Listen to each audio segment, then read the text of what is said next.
Mayong adlaw sa tanan. Ingat po tayo sa ating mga kababayan sa nagkalain-lain nga mga nasod, amping mong tanan. Ito yung nakikita kong yung privilege speech ni Edgar Irisi, congressman dito sa Caloocan, na mayroon siyang sinasabi dito na hindi ko alam kung sinong pinapatamaan niya dito kasi may sinasabi siyang tuso. Para sa akin ito, ang pinapatamaan din nito ay si Bongbong Marcos kasi sino bang nag-ano nito na yung mga ibang mga sinasabi niya ito ay mangungutang na naman. Sino bang mag-approve pag nangutang ang Pilipinas sa ibang bansa? Diba si Bongbong Marcos kasi siya naman yan mag-approve niya na o sige, utang tayo kung magkano ang uutangin natin, sige. Para sa ating ikakabuti sa ating bansa yan, para sa ating mga kababayan natin, sa mga yan nga, babangon ang Pilipinas, pero ngayon lugbok tayo sa utang. At nabanggit pa nitong si Irisi itong mga pera na kinulimbat mula sa PhilHealth, PDIC, na totoo talaga na yung pera na yun na binalik na nga lang itong sa PhilHealth, pero hindi yun binalik na yung kinuha mismo, pupunduhan yun. Yung pagka ano yun ha, hindi yun na yung pera na yung kinuha ibabalik ko sa yun. Kailangan itong budget itong 2026 yun doon din magbabawas para doon sa PhilHealth na kinuha ni Bongbong Marcos. Sino ba kumuha noon? Siya tapos ipasok ulit sa sa PhilHealth. Ito yung balita na to, itong privilege speech ni Tukayong Edgar Irisi sa Caloocan. Nakikita nila ang walang habas na pandarambong sa kabila ng kanilang kahirapan. Lumulubog sila sa baha at tanong nila ang kawalan ng gobyerno na dapat sa kanila'y nangangalaga. But the conflagration unleashed by the 19th Congress is of a magnitude beyond comprehension. Ang mga insertion at diversions na ginawa ng ika-19 na Kongreso ay walang kapantay sa kasaysayan. Isang halimbawa ng mapanlinlang at inabusong anyo ng insertion ginamit upang pondohan ang mga proyektong walang tunay na benepisyo sa mamamayan. Hindi plinano ng gobyerno at ng Pangulo, kundi siniksik para sa pansariling interes ng ilang makapangyarihang individual o pamilya. It's greed gone wild. 1.45 trillion. Yan ang kabuuang halaga ng insertion at diversions noong 2023, 2024 at 2025 General Appropriations Act. Pinondohan ng 19th Congress ang mga proyektong hindi naman bahagi ng panukala ng Pangulo. Ang mga insertion at diversions na ito ay napunta sa mga ghost projects, substandard projects at mga proyektong pumapabor lamang sa mga shrewd businessman na nagkataong naging makapangyarihan na mambabatas.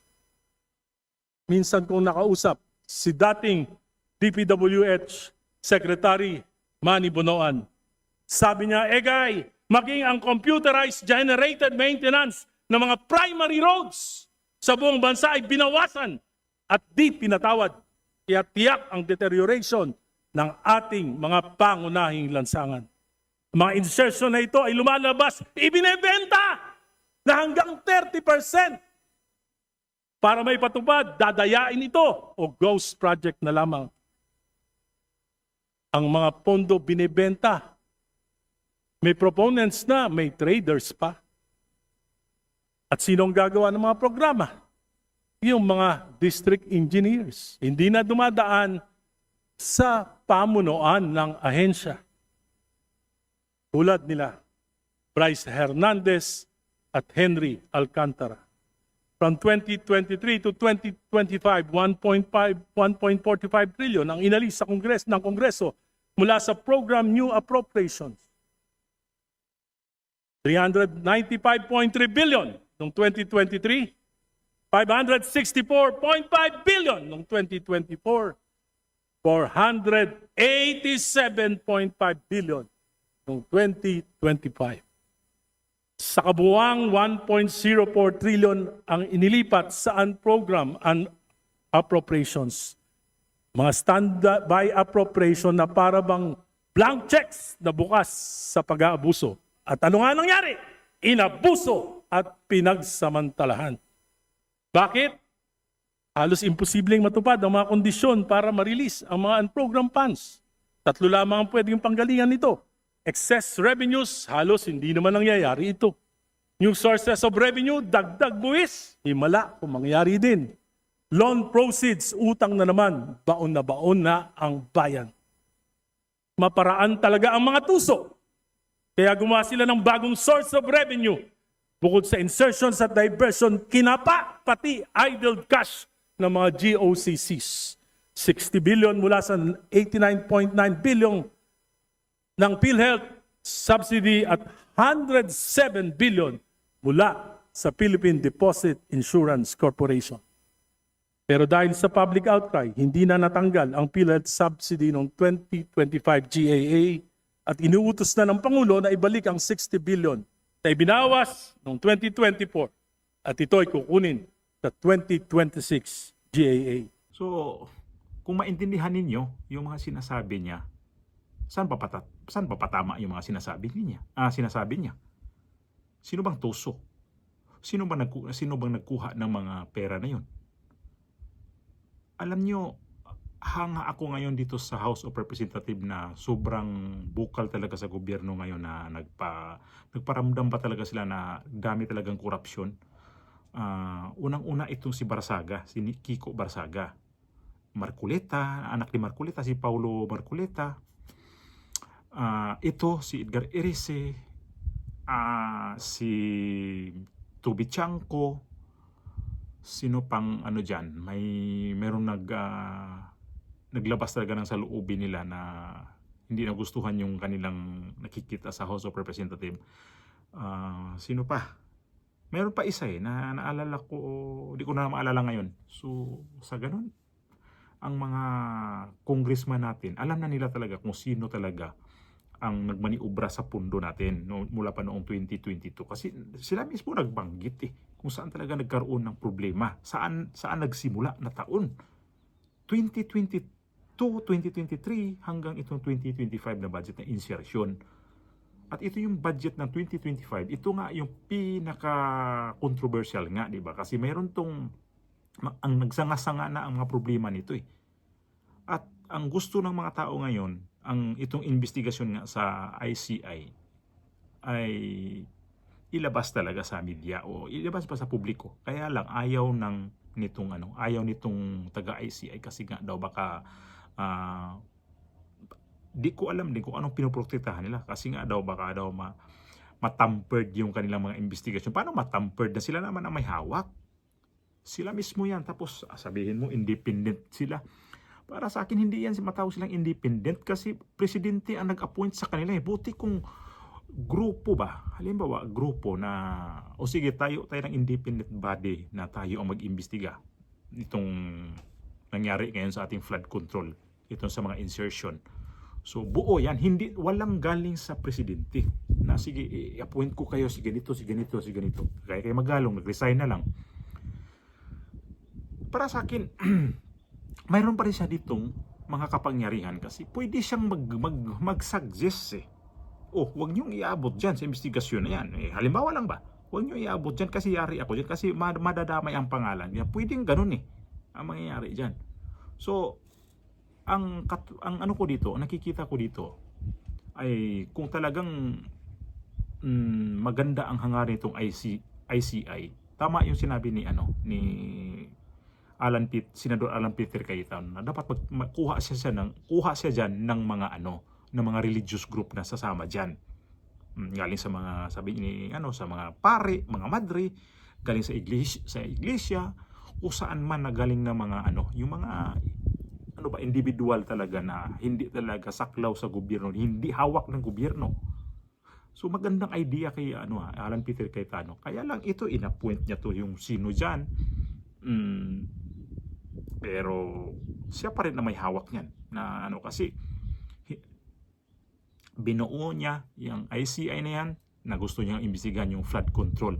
Kaya lang sa paglabas lang ng media o paglabas lang sa publiko kung paano ang kanilang investigasyon, hindi nga nila maggawa paano kung may mga rin yan, mga hokus-pokus. So ito rin yun ang mga pasaring ni Edgar Erice na tinawag na itong sinabi niya kanina na mga sobrang gahaman. Sino bang pinapatungkulan niya dito? Itong mga sinasabi niya yung nakulimbat na pera. Bongbong Marcos. Sino pa bang nagmaniobra nga lahat dito? Tapos, ang mga nagsasalita na kakampi ni Marcos, si Marcos daw ang nagsiwalat lahat nito. Paano ba si Marcos nagpasiwalat ito? Po Diyos por santo naman. Tingnan nyo naman yung paligid natin noong panahon kay Pangulong Duterte. May ano po ko narinig na panahon daw ni Pinoy, parang 5% lang daw yung mga ghost project. Pagdating kay Duterte, 15%. At ito pinakamalaki daw ngayon. Parang ginugulo lang talaga nila ang bansa. Para ba yung ilihis na itong investigasyon nito para mag-umpisa sa kay Pinoy? Kung dito talaga to nagkaroon talaga ng problema to sa malaking controversial ngayon, bakit isama pa yun doon? Nabanggit ko na rin to talaga sa mga una kong vlog. Di kalkalin na lang mula sa pagka-presidente ni Aguinaldo hanggang ngayon para makita talaga kung sino talaga ang pinakamagandang presidente. Tapos ang mga tao ngayon galit na daw. Tapos itong mga military ngayon gusto nang mag-aklas. Ang dami nang nangyayari sa ating bansa ngayon. Ang nakikita ko pa rin, kahirapan pa rin sa mga tao kasi ang mga politician yun wala nang nagawa sa kanilang trabahong dapat gawin. Ang dapat kasi nilang gawin ngayon ay mag-ano sa mga batas. Ngayon natuka sila dito sa mga issue ngayon. Gusto talaga tong natabunan naman pansamantala itong issue ni BP Sara, ang kanyang impeachment. Dito naman tayo nakatuon nito sa flood control. Baka bukas nito iba na naman ang issue, tapos matabunan na naman itong flood control na to. Kasi lalo na ngayon si Boying Remulla, uupo na naman na ombudsman. Mag-iba na naman ang nito, kung ano na naman ang makikita niya sunod linggo. Gusto talaga lang i-divert itong mga nakikita nila ngayong katiwalian kasi talagang mapupunta kay Bongbong Marcos kahit ano pang gawin ito. Kasi si Saldico, sino bang boss ni Saldico? Martin Romualdez. Sino bang boss ni Martin Romualdez? Bongbong Marcos, kasi sila ang magbipinsan Hindi ba darating talaga sa investigasyon kay Pangulong Marcos para makita talaga natin kung ano talaga ang resulta nito? Kasi palagay ko ang pinaka-mastermind nito Bongbong Marcos O kaya umabot ba to sa ganito ngayon dahil ang nakikita natin nito ay nagkabukulan ba? Kaya siguro si Bongbong Marcos nag-iba ang kanyang tono na imbestigahan ito dahil wala siya natanggap nito?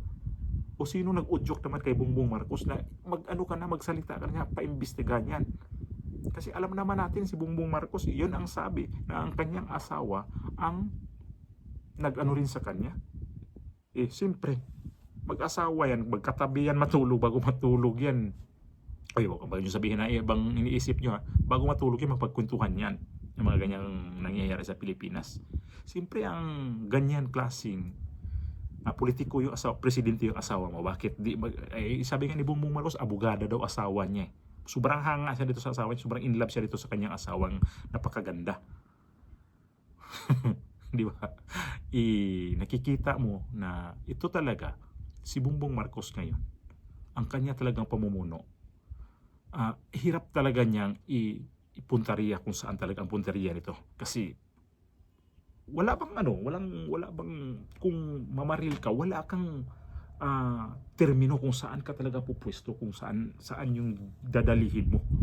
Kasi nakikita mo dito, naririnig mo itong katabi mo bago matulog, may mga suggestion yan. Baka abot pa yan sa nagtatalo sila bago matulog. Ay nako naman, pag abot sila, yari ka Bongbong. Di ba? May ganitong kasabihan pa naman na tantong kwento-kwentuhan hanggat magtatalo lang, totoo yan. So ito siguro nangyayari ngayon na napupunteriya na talaga nitong sinasabi ni Edgar Irisie na tuso. Sino bang tuso? Si Bongbong Marcos bang tinutukoy nito? Palagay ko si Bongbong ang tuso. Palagay ko lang. Martin Romualdez, ayan sila ni Saldico, yan ang tinatawag niyang tuso. Kasi bakit sinabi niya yung tuso? Nako naman, ang hirap talaga sa Pilipinas, no? Kawawa kayong nandyan sa Pilipinas talaga.